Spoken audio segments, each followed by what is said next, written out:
Today I am making Scotch broth. This is a Scottish soup, one of my all-time favorites. And basically, anytime you have lamb or mutton, bones left over or leftovers, this is a great soup to make. It's made with the lamb stock. You can also use a little bit of beef if you have it. But the primary flavoring in this thing is carrots, leeks. I'm going to use an onion and scallions for that. A little bit of cabbage, some peas, and a turnip. I don't have a turnip today. Other things that you add in it is barley, salt, and pepper. So the primary flavors is the barley, the cabbage, and the turnip. Soup is one of the best ways to use up leftovers though, and so digging through my refrigerator, see what else I have. I don't have a turnip, but I do have a sweet potato. So I'll cut that up and it'll give it the same texture at least. I also have a zucchini, a little bit of mushrooms left, and some celery. And those flavors will all go good with the soup, so I'm going to add a little bit of that in. All right, looking at the volume of stock, I used an Instant Pot, and I just put the big old leg of lamb in here with a bunch of meat left all over it after I cut the meat off. Ran it for 90 minutes, picked it. I got 10 cups of liquid, so that's 2.5 quarts. I want a teaspoon of salt for each quart to give a moderate amount. So that's 2.5 teaspoons. I got a little bit of ribeye left, so I'm just gonna cut that up. I don't think anybody's gonna eat that as is, and we'll add that to the soup in small pieces. So that's about a cup of ribeye. Put that in there. All right, now we also have a whole bunch of lamb left over. From leg of lamb. I'm going to take out the pieces that look the most gnarly. It'll be benefit from slow cooking in soup, and I'll use some of that. All right, that's about a cup of lamb. We'll cut that up and add it to the soup. There we go. Cup of lamb. Half an onion. 4 green onions. Big old carrot. About 1.5 cups if you're counting. Hey, barley gives it a really defining flavor. So this is quick barley, which I happen to have. It's just kind of rolled like oats. And I got 3 tablespoons of that. But just also to have the other shape, I happen to have pearl barley, so I'll add a tablespoon of that. There we go. A bunch of parsley. Usually you're only going to use, that much parsley. But it doesn't hurt it. And again, soup is a way to use up things in the fridge. So I had a bunch of parsley I'm not going to use anyways. I'll use that. It'll give us a good parsley flavor. 1/4 cup. That's a lot of parsley. Okay, I'm going to use a pretty good amount of cabbage.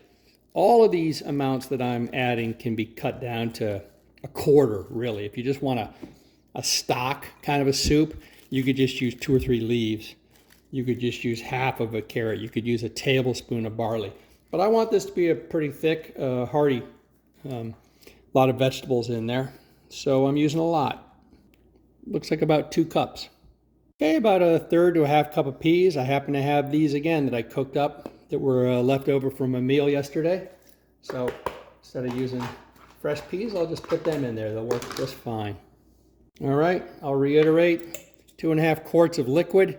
So 1 teaspoon per quart of salt. 1, 2, and 1/2. And for black pepper, you don't want to overdo it. I'll just use a teaspoon. More or less to your taste. I first had Scotch broth when I was a kid. Campbell's used to make a can of it. I loved it.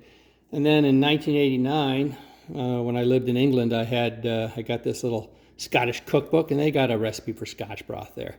And the point I want to make here, though, is that Scotland's not like a super rich country. These people didn't have refrigerators with tons of ingredients. They just used up, in a country soup, whatever they had left. And the defining things that they probably had would be barley, cabbage, turnips, and mutton, sheep. And so those are the flavors that you expect to have, and nothing fancy on spices, just salt and pepper. So I doubt any 2 Scotch broths ever made were the exact same. So it's reasonable to use something like this. And I just want to keep pushing that idea that cooking is not something you have to follow every recipe perfectly. If you know what the flavor notes are and you emphasize that, you still got the same dish when you're done. There are some dishes that are so repeated and expected to be the exact same. You can't deviate very much or people won't consider it the same. But making soup, country soup, something like Scotch broth, is not one of those.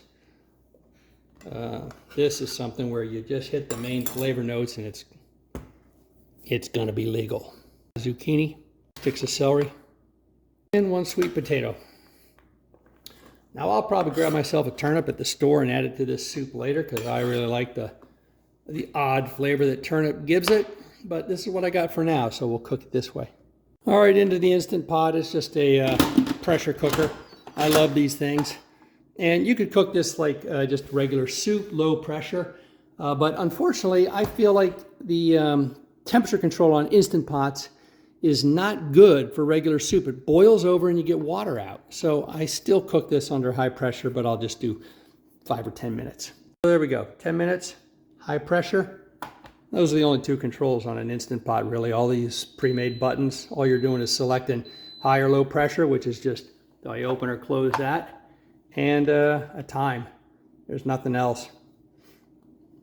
Okay, here it is after 10 minutes in the Instant Pot, Scotch broth. Let's dish some up. There we go, Scotch broth.